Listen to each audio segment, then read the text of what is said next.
The district attorney and I, we're on the level of emails now, good personal level. It has to be official, and I got to get something in the mail. Dear Clarissa, above offender has applied for parole. The case is now being looked at by the Board of Probation and Parole. As a victim in this case, you have the right to tell the parole board how you feel about the offender's possible release. Should I do a video testimony? Says I can. I feel like mine would kind of go like this. Should we start at the part where I took the box cutter and put it in the side of my neck? Oh, this is love. Hello, board members. We start at the beginning. The fact, like, right after I had a daughter, I was then being stabbed repeatedly. I've had to raise a child on my own. It was never meant for a single mother. Now I make TikTok videos inspiring others. Or do you want to start with the one where he put it in my face? Tough call. We could have my mom come on and speak. Oh wait, she can't because she died. She couldn't cope with the after effects and what that did to her mental state of mind.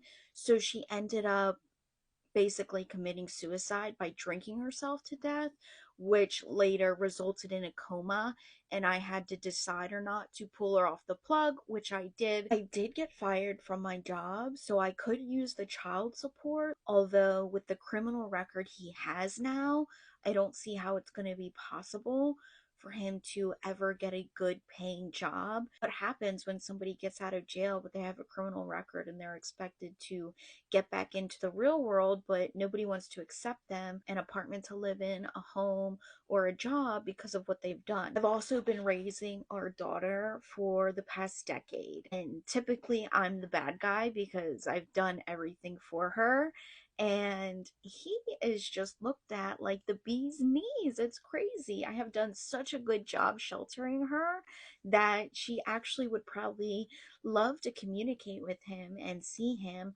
Unfortunately, I'm just nervous because although he did not hurt her that evening, he did hurt me in front of her. I just worry my daughter will get close to the side of him that I did, that good part of him. Is a little heckle and jive, as we know. There's no telling at what point he could flip. A lot of scary people in the world. There's two main differences. A person that hides their scariness and a person that's bluntly scary. Part of me feels really bad. A person has lost a major part of their teens to young adulthood. What more are they going to have left if they continue to sit there? It's been this long. On the other hand, I have to ask myself, what am I worth? Somebody, God forbid, did this to you or your daughter, and I'm speaking to him right now. Would you want them to sit in there for as long as possible? Do you think they would deserve to get out? God forbid the roles were reversed. Does it make it different because it was just me?